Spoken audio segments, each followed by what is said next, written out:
Welcome to episode 49 of 50 Ways to Succeed at Work, where you hear stuff about ways to succeed even the most well-intentioned colleagues, advisors, careers officers and HR departments may never get around to mentioning.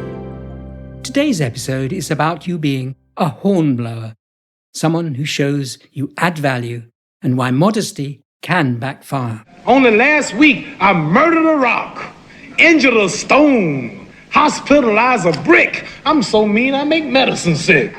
No mistaking that boaster. Boxing champion Muhammad Ali getting into his stride and praising himself.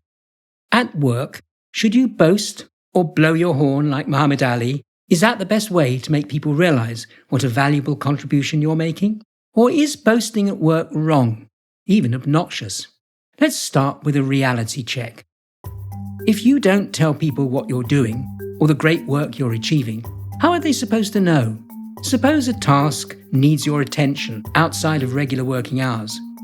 Will your supervisor know that you're doing this? Unless you share what's happening, your senior colleague may never realize the extraordinary effort you're making. It can be a mistake and harm your chances of succeeding at work by not revealing that you're going that extra mile.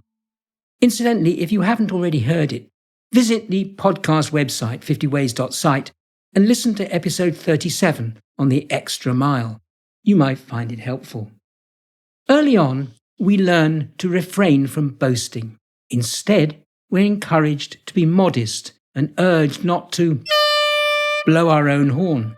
General disapproval of self-praise really stems from a cultural bias. For example, Sweden is one of the most innovative countries globally, yet its business culture deplores showing off. As a Swedish cultural commentator explains, Sweden believes in keeping boasting to a minimum and finding a consensus so everybody is on the same page. That tells us something useful about the whole practice of blowing your own horn. There's good boasting and unacceptable boasting. When or whether to blow your own horn needs to be carefully calibrated. What makes boasting acceptable is when, as human beings, we have an urge to be recognized and rewarded in some way for our efforts. Here's Eileen McDarr, a well-known executive coach, author, and motivational speaker, talking about rewarding dogs for their efforts. And so that when the dog went out, found someone, was so excited, could keep going on. And I thought, wow, that's the lesson. If a dog needs to feel successful in order to continue on, how much more the human system? Most achievements at work come from a team effort. This seldom depends on one talented individual. It can take a whole group working in concert to get something important done. Sensible boasting at work is therefore best based on joint celebrations. Nobody claims more than their fair share of credit. It's humanity rewarding itself with uncontrolled and heartwarming bragging about their achievements, something everyone can enjoy. On the other hand, isn't there something obnoxious about a colleague walking around with a smirk and a know-all attitude? An individual boasting about doing great things and being in contact with everyone who matters? So there's a big difference between bragging and informing, between celebrating and boasting. Bragging is talking yourself up, like a walking advertisement. You insist that everyone hears your message, and as often as possible. When you inform, you expect a different response. If you voluntarily take an extra set of responsibilities, let your senior colleagues know, especially if you're not pushing for a pay rise. You're the only person who knows how hard you work. For instance, when colleagues leave for home precisely at 5 p.m., they don't know you stay until 8 o'clock. That's especially so if you already work from home. When your boss is out in a razzle, having a good time, she may not even be aware that you're slaving away at putting out fires on the home front, so be sure to tell her.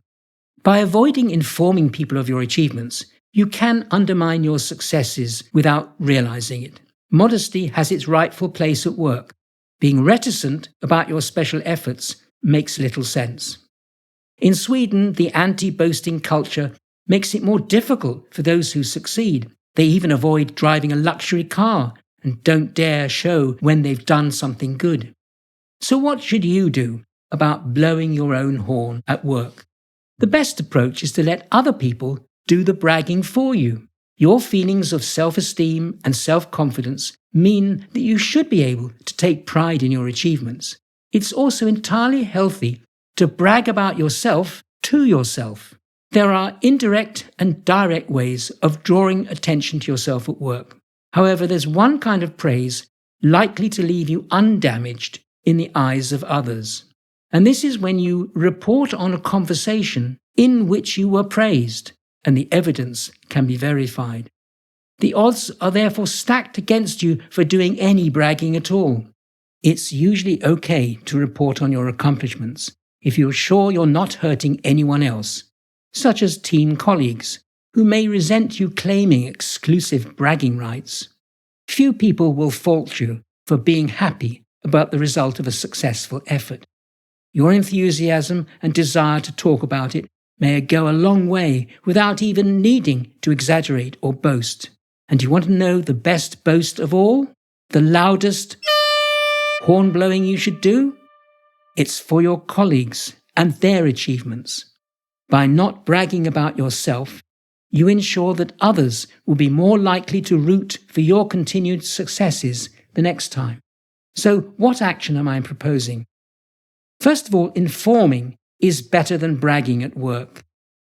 Secondly, if you must boast, make sure there's good evidence to back it up. And thirdly, brag on behalf of others and watch your credibility at work grow. And my takeaway from all of this? Self-praise at work won't improve your chances of success. Instead, inform people who matter about your special efforts and be sure to blow the horn about your colleagues' successes. You've been listening to an episode of Andrew's 50 Ways to Succeed at Work. For more episodes, subscribe free to my regular weekly podcasts. You can catch up on past ones at the50ways.site, where you can also become a foundation member with access to e-learning units, transcripts, further reading links, and the forum, where you can ask questions, share problems, and join a growing community of people who seriously want to succeed at work. Thanks for listening, and bye for now until next week.